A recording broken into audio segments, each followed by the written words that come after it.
Hello guys and welcome to another video. My name's Mark, I'm an entrepreneur and property investor. In today's video, we are talking about why today's CPI data, which stands for Consumer Price Index, and it's a way that we measure inflation, it could signal a huge market crash. The markets at the moment are waiting to see what the Bank of England tomorrow are going to do, but the rhetoric has been we are going to fight inflation, and inflation has started to go back up. So guys, we're going to go through the data today. We're going to have a look at all of this. I'm going to give you my commentary, my opinion on all of this. And if you like this sort of stuff, please give this video a big like. It really does help me out with the algorithm. I've got about £3.5 million worth of property. I've got £1.4 million worth of mortgages. So the Bank of England base rate really does matter to me, and it really does affect my end profit. But beyond that, and one of the things I'm going to talk about in a minute, it also affects inflation. If you haven't already subscribed, please subscribe to the channel as well. We have our subscriber dividend portfolio. We give money out to our subscribers. So every single month, around about the 10th, we draw another lucky subscriber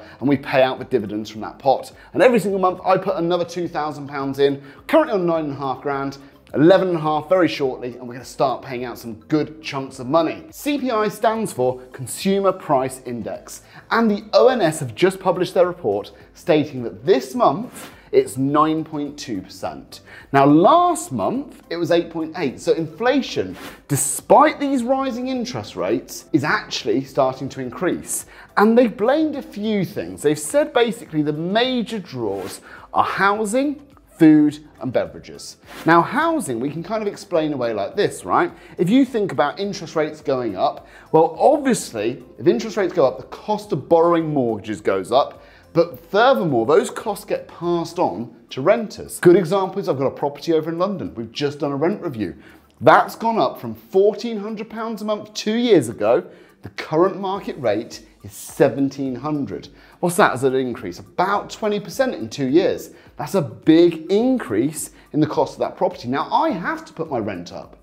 I have to increase the rent because my cost of borrowing is due to rise in a year's time. Now at the moment, it hasn't risen, it's on a fixed mortgage.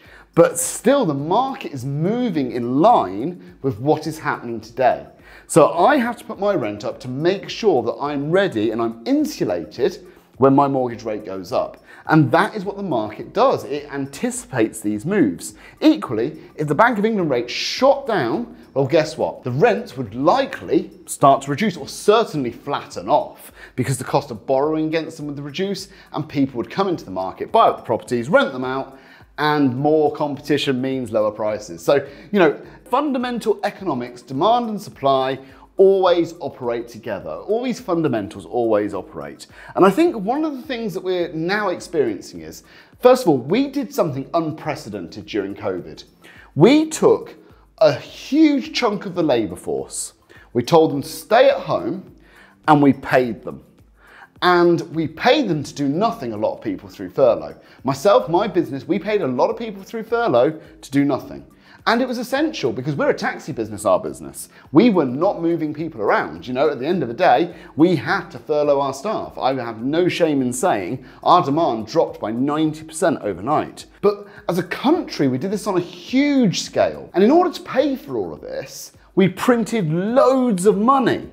Absolutely tons of it. And we wondered why, after increasing the money supply so significantly, inflation increased. Now, we're now in the position where the Bank of England are trying to get inflation under control by raising interest rates. Now, let me give you some scenarios on this. If you take interest rates too high, it's the ordinary people that suffer. It's the nurses, the teachers, the policemen, it's all the normal people, the ordinary people who have got mortgages, who are doing what the government have asked them to do, the right thing.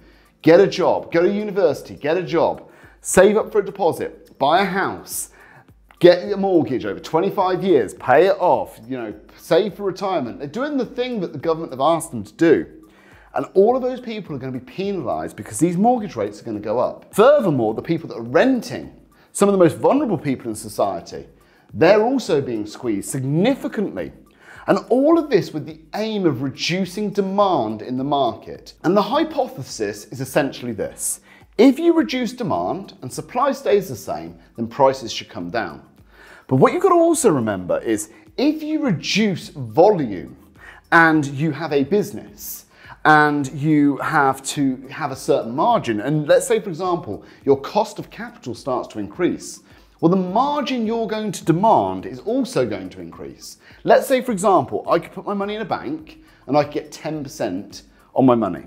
Well, my business would need to produce way more than 10% on capital, right? Because if it didn't, well, I could just put it in a bank. It's much easier. It has no risk. It has no staff. It's, you know, it's a no-brainer. So this is the thing. We've had a period of time, about 12, 13 years, where interest rates have been so low. The cost of capital has been negligible.